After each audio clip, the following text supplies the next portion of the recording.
It's an honor to be asked to be a part of this study this year.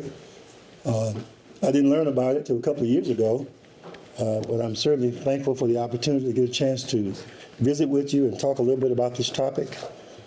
I didn't know at the time it was assigned to me that it was related to a topic that I've done some research in, that is critical race theory. And I'm going to try to tie those two together a little bit as I go through the study tonight.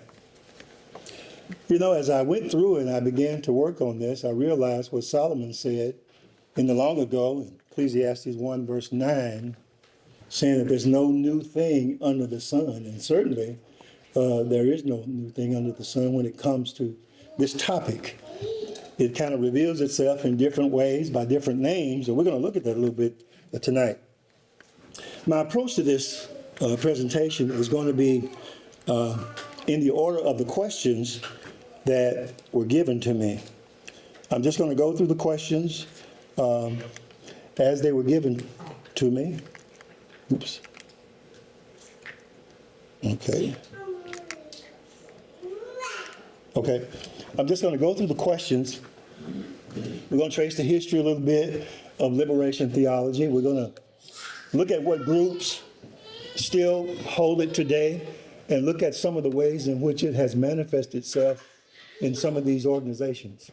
We're also going to look at some of the major tenets of it. There's just about 3 of them. There may be a little bit, maybe 1 or 2 more, but the major ones we're going to cover. What are the major beliefs about it?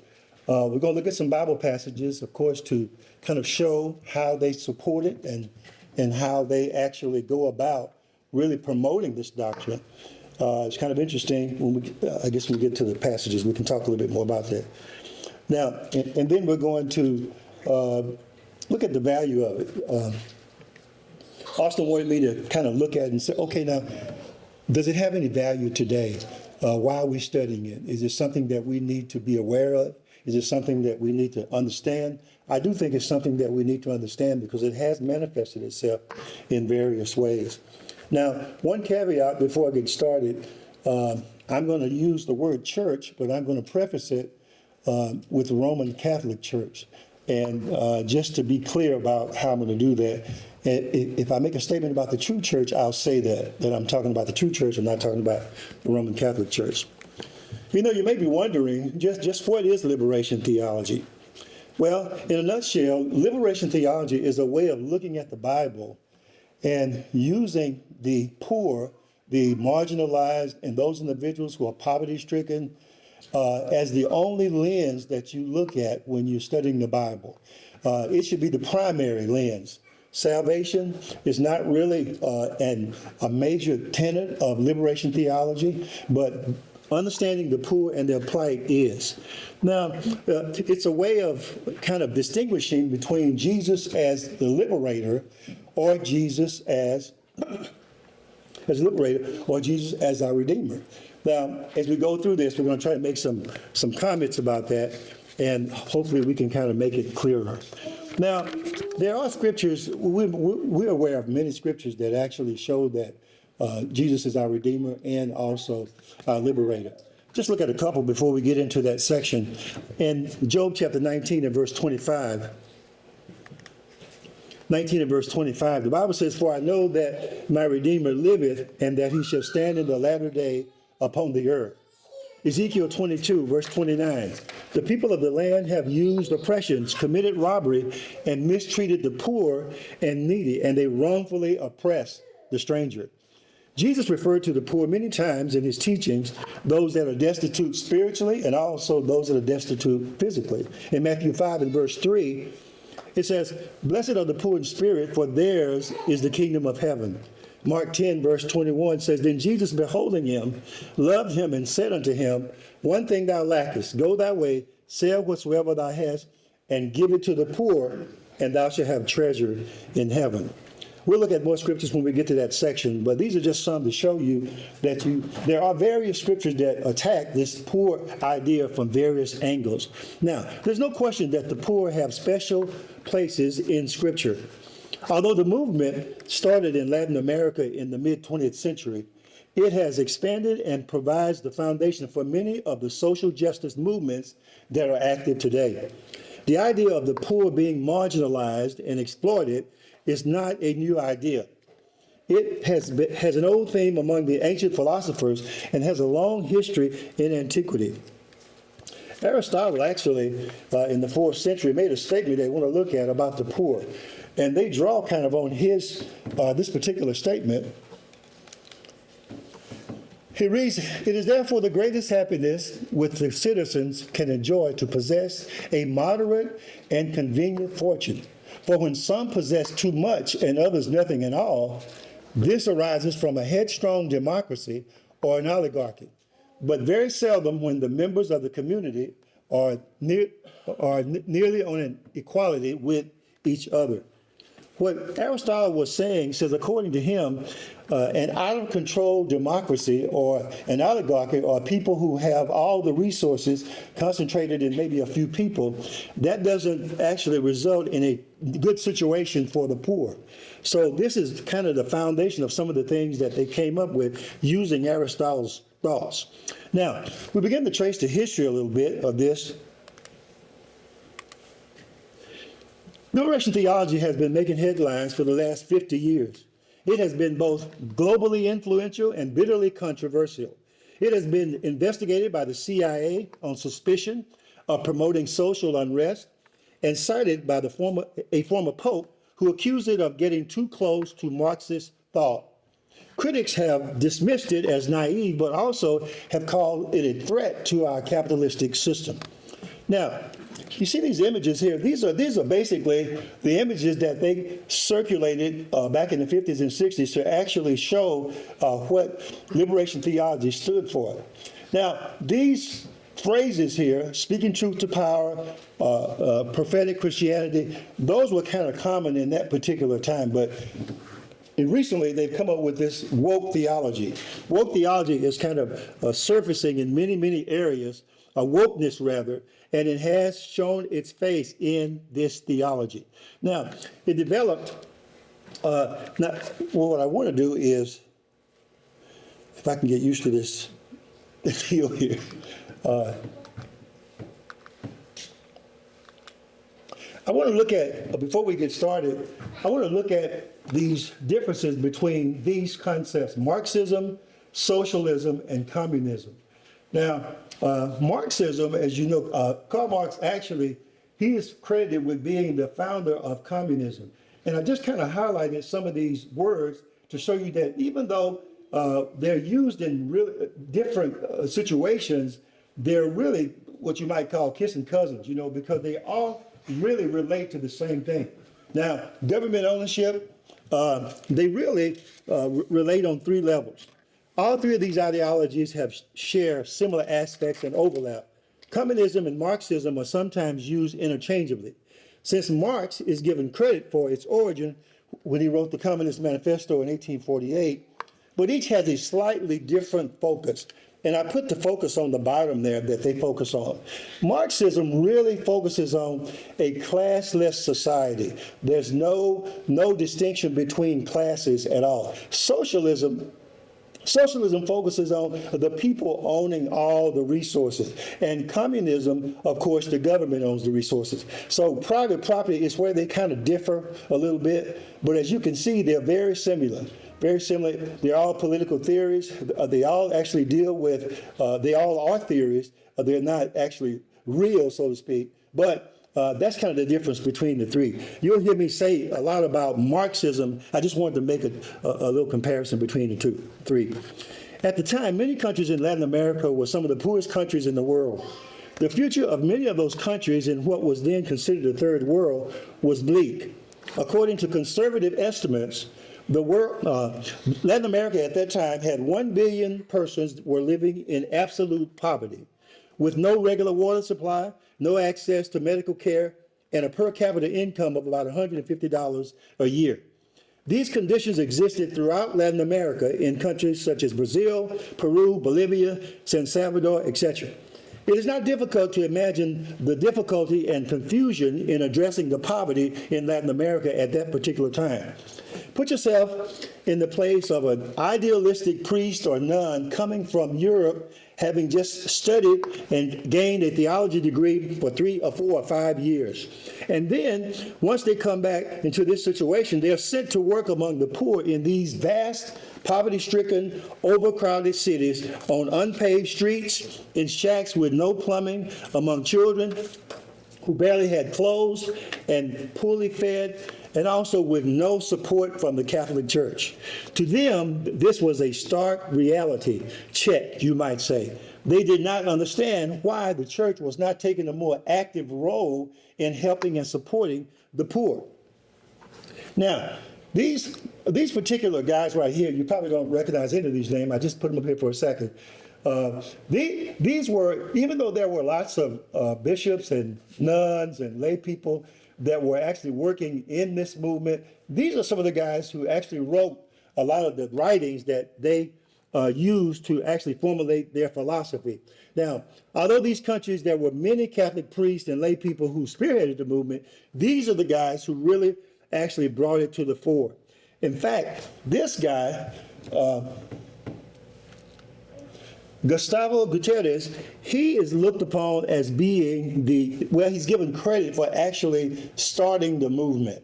Now, he wrote the text that they use even today, and it's a text entitled A Theology of Liberation, History, Politics, and Salvation. This is considered to be the foundational text for the movement. Now, Gutierrez was an avowed Marxist, as can be seen from this quote. He says that Marxism presents the best analysis of the oppression-liberation conflict in terms of class struggle. In fact, most of these priests, most of these guys were Marxists, and they really believed in Marxism. Now, he being an avowed Marxist, the oppressed and the oppressor is the main themes in Marxism. You have to identify the oppressor, and if you have an oppressor, you're going to have a group that's oppressed. And that is the class system of Marxism. And it overrides into all of these recent theories and recent groups that have come up in the last 20 to 30 years. Now, to show you how widespread this philosophy really is, it has advanced around the world. This book that I mentioned a moment ago, it has been translated into 14 languages, and most recently into Arabic. Can you imagine? This book on liberation theology has been translated into Arabic.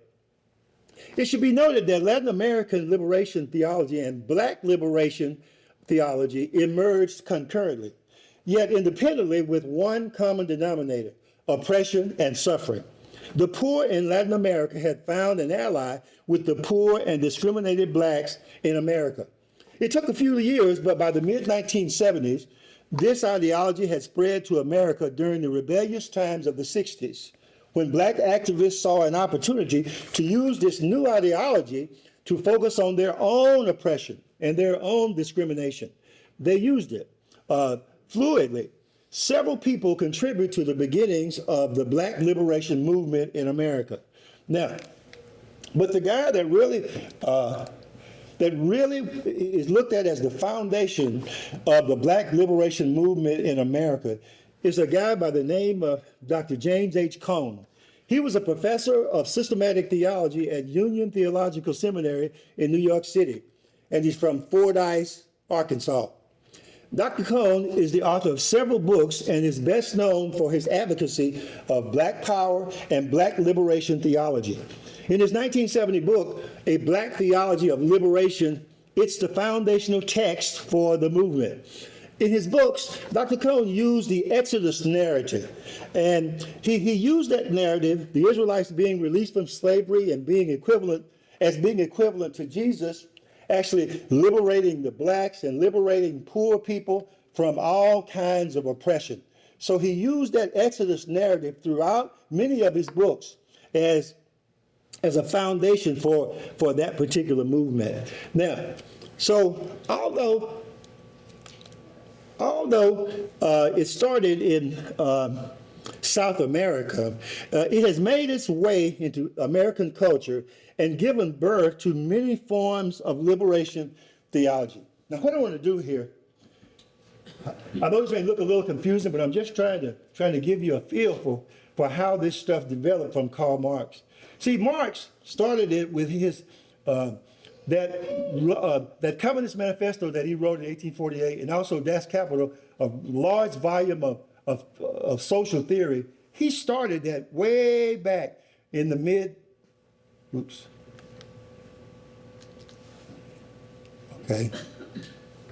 He started that way back when he was a young man in his 20s. Now, what happened was he provided the foundation for all of these theories that are now being circulated in academic circles. Now, social theory is what we're actually talking about tonight. His social theory that is taught throughout many universities around the world is taught, that's the basis of liberation theology. Now, social theory has more iterations than liberation theology, but that's what he actually started that we're kind of piggybacking on tonight. Now, these others, this guy is important because what happened was he was a disciple of Marx, and he was head of what's called the Frankfurt School over in Germany. And this was a very, very influential social research project. And this guy headed it up, and he came up with this idea of critical analysis. Now, the reason that's important because today, school systems, businesses, government, they are incorporating critical race theory into their organizations. And it's being done at such a rapid speed, it's unbelievable. In fact, 3 years ago, it wasn't even heard of. But now it's being incorporated. In fact, some of you may have actually run into some of this critical race theory if you go to school. In fact, it starts, many of these school systems, some in the larger cities, have started indoctrinating critical race theory to children as young as 6 years old. But that's the importance of this particular guy. So critical race theory, as you can see, I draw an arrow from critical race theory to liberation theology and back and forth, because both of them deal with this oppressor-oppressed dynamic. That's the foundation for both of critical race theory and liberation theology. Now, the importance of Cone is that many of these groups that were formed used the freedom movement of blacks for the basis of their cause, the oppressor dynamic. Okay, now, take Marx's social theory that we just talked about a moment ago. The social theory that he created, of course, he's from Germany, 1840s, that's what he wrote over those 40 years. Liberation theology came from that. It surfaced in South America in the 50s and 60s. Black liberation theology came from that to America in the 60s and 70s. We had all this black power, uprisings, riots, this sort of thing. That's where that came from. It was driven by that movement. Now notice all of these other movements that have come from liberation theology, black liberation theology, and the reason all these things kind of came about was because they rode the black liberation wagon, you might say, because they saw an opening that America was opening up to discrimination, and so feminist theology, Latina womanists, all of these came, as you can see, after the 70s. Notice, 2080s, these are more recent. And some of these are actually, you can get bachelor's degrees in any of these, and master's and doctorate degrees in most of them. Now, to show you how popular it is in certain universities, especially those that specialize in the social sciences. Now, as you can see from the sampling on the slide, these groups came after the foundation. Throughout the 19th century, the Catholic Church had basically aligned itself with the upper classes of society and did little to address the needs and grievances of the poor. Many countries in South America had been converted to Catholicism, but the poverty in these countries during that time was severe and widespread. Many of those countries experienced military takeovers that were billed as independence movements, which promised liberation, and a lot of those spread across South America. And there was hope given to poor people that these uprisings would actually uproot the ruling class and give them a little bit more say in their situation. Communist revolutions around the globe at the time were sparking hope for all of these impoverished people. These revolts only benefited the rich because these uprisings still maintained an alliance with the Catholic Church that tended to align itself with the rich. Since religion had played a major role in conquering Latin America, again, it was easy for the church to remain aligned with the rich rather than it being a reflection of the poor. The Catholic Church acted as a kind of privileged model of success, and people looked at them as success, power. These groups, the clergy and the oppressed classes, began to reinterpret the role of the Bible. They began to reinterpret the role of the Catholic Church and how they actually interpreted the Bible. And the Bible in everyday society began to reinforce, they began to refocus religion toward the pursuit of social justice. And this is how the Catholic Church really got focused on social justice from this movement. The founders of the liberation theology movement saw theology not as just something that you can reflect on, something that you think about, something that you critique. They flipped it and said, look, this theology is based on something that you have to do. It's not based on thinking and reflecting as it has in the past. And this caused a lot of problems in the hierarchy of the Catholic Church. Now, they said, I quote, it's something you do in order to help oppressed people free themselves from the tyranny of a misguided Catholic Church, and what they conceived as a misguided interpretation of the Bible when it came to addressing the needs of the poor. These people watched the destitution not going their way, and in all these so-called Christianized lands, and wondered, shouldn't their faith be doing something to help poor people? They wanted their faith to be a practical faith, not just something that you think about, but they thought that, look, why wasn't the Christian faith doing more to help poor people? It was so there was so much abject poverty until they wondered about this out loud and really protested against the Catholic Church because they felt like they were doing nothing but catering to the rich. This new theology was not to be one focused on saving souls. They specifically said that, well, salvation is still on the list, but it's not a priority. Saving the poor, changing their situation, robbing the rich and giving to the poor, the Robin Hood situation. They wanted that. They wanted to switch roles and make the rich give up their resources to the poor so the poor could become more equal.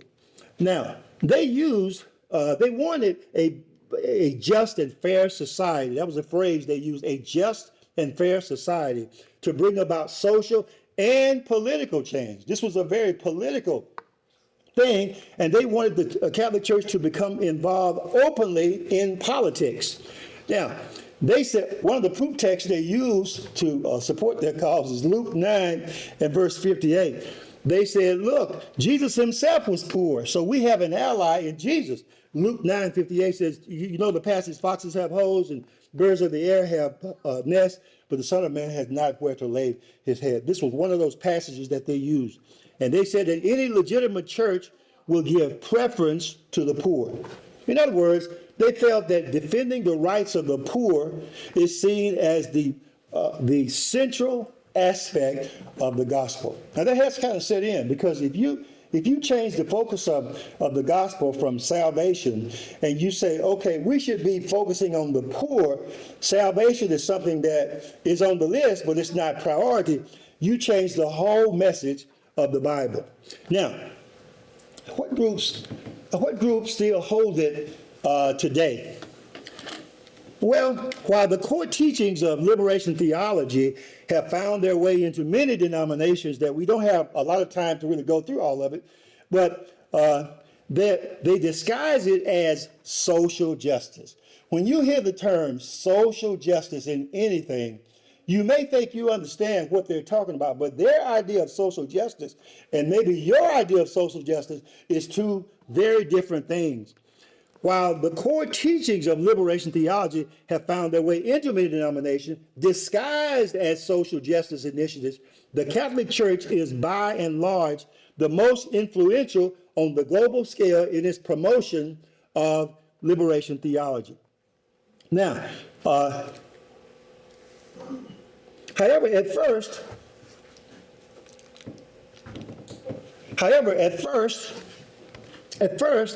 as the followers of this theology grew It grew, it kept growing very rapidly.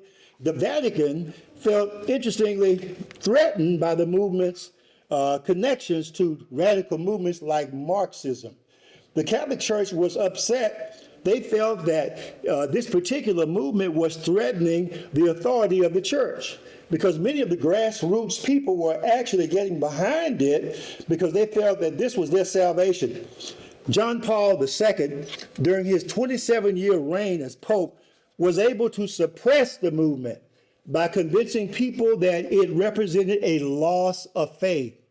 He said, this conception of Christ as a political figure, a revolutionary, or a subversive of Nazareth does not tally with the church's creed.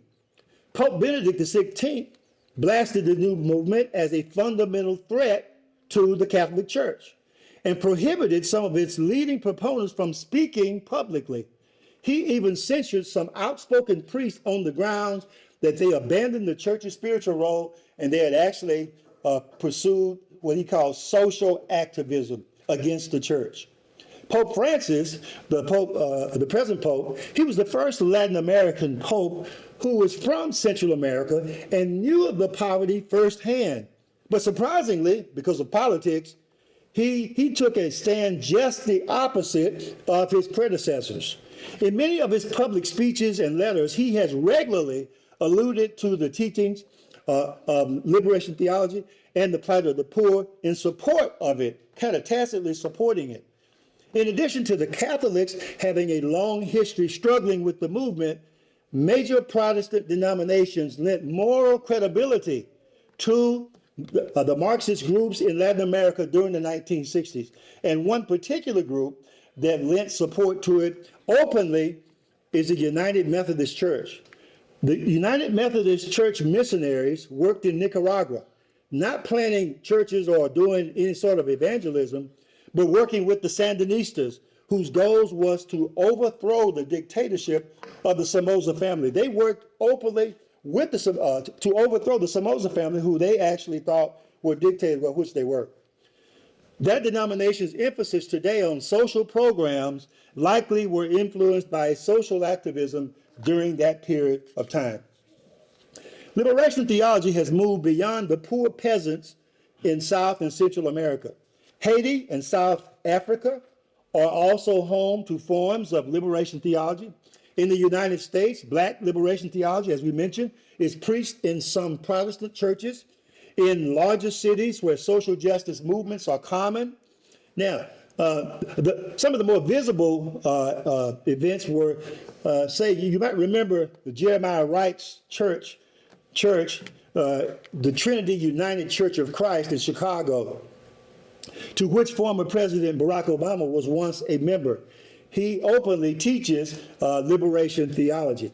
Other groups have identified themselves as oppressed and follow a similar ideology, as we noted, citing Dr. James Cone and his promotion of Black liberation theology.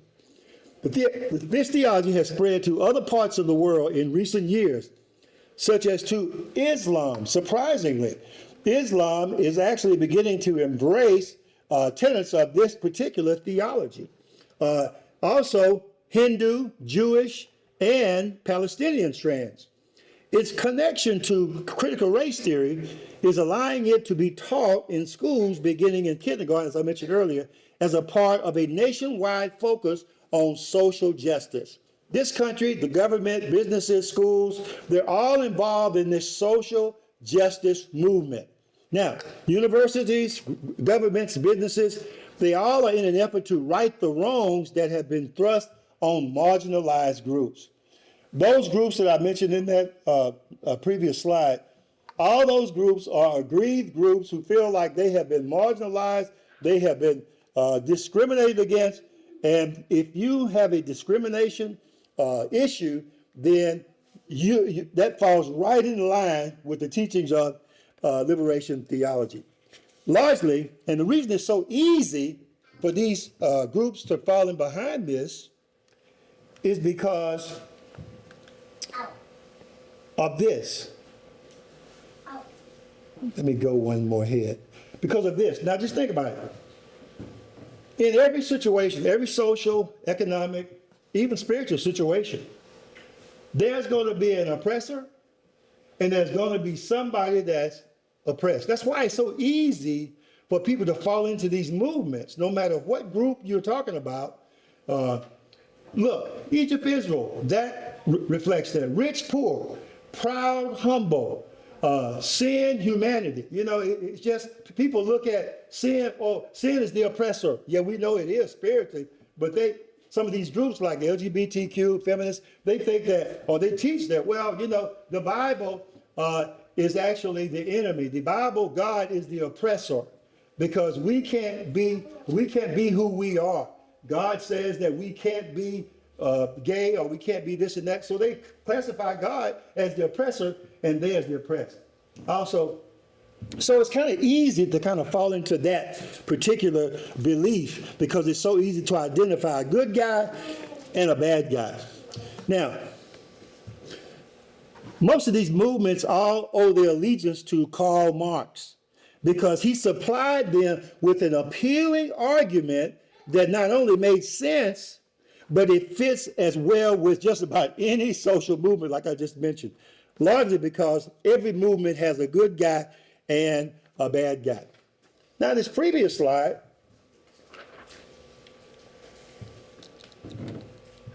I wanted to show a connection between critical race theory and put it alongside liberation theology so you can kind of see how it lines up. Well, of course, to them, the Catholic Church was the oppressor. You go over here, social justice, critical race theory, and all these other theories, they say, well, the dominant race, the dominant group, the rich, they identify an oppressor, and it lines right up with Marxist social analysis theory. Oh, same thing with the oppressed. Okay, the poor in Latin America, that's what they were dealing with. Well, here in the U.S., under the social justice banner, all of these groups that we mentioned a little while ago, these are all marginalized groups, all of them. And they owe their philosophy to Karl Marx. Now, what are some of the major, well, let me see, I think I missed that. What are some of the major tenets of it? I'm gonna give you three. The major, so you can just kind of process it. The major beliefs of liberation theology can be boiled down to three things. First of all, the Bible should be interpreted through the lens of the poor. There are over 200 passages in the Bible that relate to the poor, spiritually, poverty, and otherwise. They want to take all those passages and say, look, here's how we should be interpreting the Bible in light of these scriptures. That's one belief. The second is we should defer saving souls and focus on poverty relief. They believe that poverty, saving souls is still on the list, but it shouldn't be the priority. And poverty should be eliminated now. Get involved in social programs and social action. And third, just like Gustav, that quote that I put up there, they believe that Marxist social analysis best helped them to explain the present circumstances that they were in. And they started taking biblical exegesis, they started mixing biblical exegesis with Marxist social theory. They just took the Bible and they started mixing it with the world. Those are the three main beliefs that they hold. Just a word about the relationship to Marxism. From the perspective of the priest, grassroots people, they say that it would be nearly impossible to avoid meeting a Marxist group in Central America at that time. Marxists were everywhere. However, they would argue that the connections between Marxism and liberation theology are not as clear-cut as critics may argue.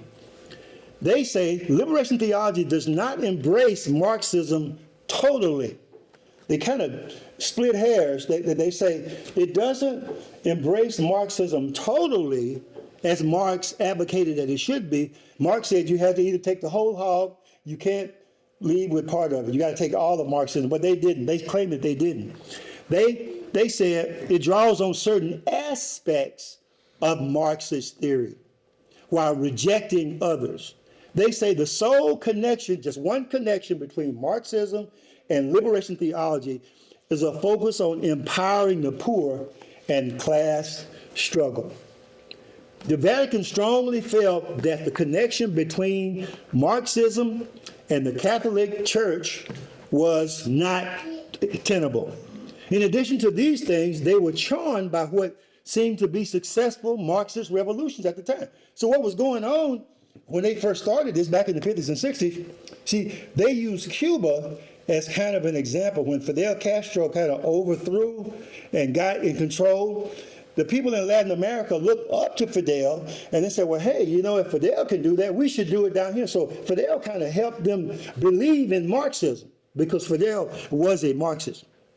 So they say it is not held to the same level as the gospel. They started kind of, when the Catholic Church started really beating on them about, well, you know, you are really destroying the validity of the scriptures, as if they went by the scripture. But then they said, no, we don't hold the Marxism at the same level as we hold the gospel. Well, they said the materialism and the atheism in Marxism, you know, Marx was an atheist. They said we don't buy that part of it, the atheism and the materialism. Marxism does not even constitute a temptation for them. That's a quote. Marx doesn't even constitute a temptation for them. Well, my response to that is Proverbs 6, verse 27. Can a man take fire in his bosom and his clothes not be burned? You can't just take part of something and say, okay, we're just looking at we agree with Marx on the poor deal. We agree with him, but we don't go along with the other stuff. Well, what Bible passages do we have that promote it? Well, there are over 200 passages in the New Testament, in the Bible, that relate to the poor.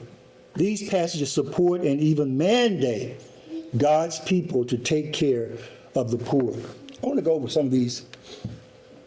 These are some of the books that they use in their writings. Of course, they use the Exodus narrative for its liberation theme. It has a Exodus, you know, the Jews being liberated from the Egyptians, so they like that book. The prophets, Jeremiah, Micah, Zechariah, several of the prophets defend God and the rights of the poor. There's a lot of Old Testament passages that you could just concordance them. I won't reference a lot of them here. We'll look at a few of them. But there's scores of passages that defend the rights of the poor. In the Gospels, they take Jesus' care and concern for the poor. They especially like that prophecy, Isaiah 61 and Luke 4, where Jesus got up and he started saying, you know, this scripture is fulfilled in your ear. And he starts quoting Isaiah. They have some, and we'll look at that one in particular, but they really like that prophecy because it shows that, in their mind, it shows that the poor really were special for God because Jesus spoke directly about them in that prophecy. Of course, you got wisdom literature. There are many references to the poor there. Many references to the poor in the wisdom literature. And the Maccabees, they like that book. I think the Catholics have that book in their Bible, I believe. But they like this Maccabee situation. You know, when the Jewish uprising, those few Jewish people came and they took over Judea. I think that control, I think they kept in control for a long time. But these are the books that they kind of like. If you read some of their stuff, they're going to make reference to some of these books. Now let's look at some key passages. I picked a few. I don't know if I have time to go over all of them. I think I will. But I want to show you how they look at these passages. Now, of course, you're going to say, well, I don't see that in that passage. And you probably won't in a lot of things. But they overlay that with that thinking of Marxism, oppressor, oppressed. Micah 6 and 8. Okay, Micah 6 and 8. We know this passage is a very popular passage. He's shown you, O man, what is good, and what does the Lord require of you but to do justly, to love mercy. This justice here, they believe that Micah's talking about doing just to the poor, which in the context, that verse kind of alludes to that earlier, I believe. So they say, but to do justly, that we need to be just with poor people. We need to make sure we're fair and just with them, to love mercy and to walk humbly with thy God. This is the two passages that they really like because it's the prophecy that Isaiah did back in Isaiah 61, and Jesus fulfilled it in Luke 4. Now, we know this passage. The Spirit of the Lord is upon me because the Lord has wanted me to preach good tidings to the poor. He has sent me to heal the brokenhearted, proclaim liberty to the captives. They like that. I didn't highlight it, but they like this liberty to the captives. Of course, the poor being captive to poverty, and the opening of the prison to those who are bound. Now, Jesus didn't exactly just quote this verbatim when he fulfilled it, but they like this gospel to the poor. Preach the gospel to the poor. They're using that as, that should be the prime objective. In Psalms 82, here's another one they like. How long will you judge unjustly? That's that justice theme again. And show partiality to the wicked. Defend the poor and fatherless. Do justice to the afflicted and needy. Deliver the poor and needy. Free them from the hand of the wicked. They really like that passage. Proverbs 14:31, he who oppresses the poor reproaches his maker. Some translations say insult your maker. So when you oppress the poor, you're getting on God's bad side. Deuteronomy 15, verse 11, for the poor shall never cease out of the land. Therefore I command thee, saying, thou shalt open thine hand wide unto thy brother, to the poor, and to the needy in the land. And then Luke 6:20, he just said, I lifted up his eyes on his disciples and said, blessed be ye the poor. They like this one as opposed to the one over Matthew 5, because it specifically says, blessed be ye the poor, not poor in spirit. So they kind of grab that verse.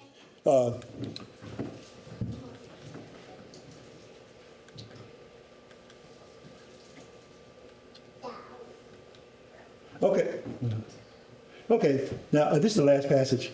Now this is one that they also hold in high esteem. I want to read the whole passage. I think I have time. No, I don't. Anyway, they like this passage. You can read it later. That because of this phrase here. Then shall the king say unto them, this right here, come ye from the Father, inherit the kingdom prepared for you from the foundation of the world. He's talking about the kingdom. You drop down here, all these things that are mentioned, you didn't feed me when I was hungry, you didn't give me clothes, da da da da da da. They love that because they're tying, they believe this ties, if you don't do this, then you're not going to make it to the kingdom. So they really like this passage here. You have done it unto me. Or that last part, if you've done it to the least of you, you've done it to me. Okay, I'm going to have to run right to the last deal here. I had this timed and it didn't work out. Okay, I'm going to go through, this is probably the real question that Austin wanted me to get to. He said, is there any value in it, or should Christians reject it? I'm going to give you 6-7 reasons why. Well, it's kind of obvious, really. When one takes an objective look at liberation theology, there are some obvious errors that have been well documented. And they naturally surface, as I've brought some out tonight just in talking. But let me give you a couple of just hard things that why we have to reject this. This is not something that we can cozy up to. It's not something that we can kind of, get close to. It's totally 100% false for lots of reasons. And I won't have time to go over all these reasons. And the first one is Marxist. One cannot overlook the fact that this stuff is based on Marxism. And I use this passage here because what has happened, I believe this passage speaks to false apostles transforming themselves into the apostles of Christ. I mean that there's this idea or this power that Satan has to really look like the truth. It may look like the truth. It may feel like it should be the truth. All of us want to help people.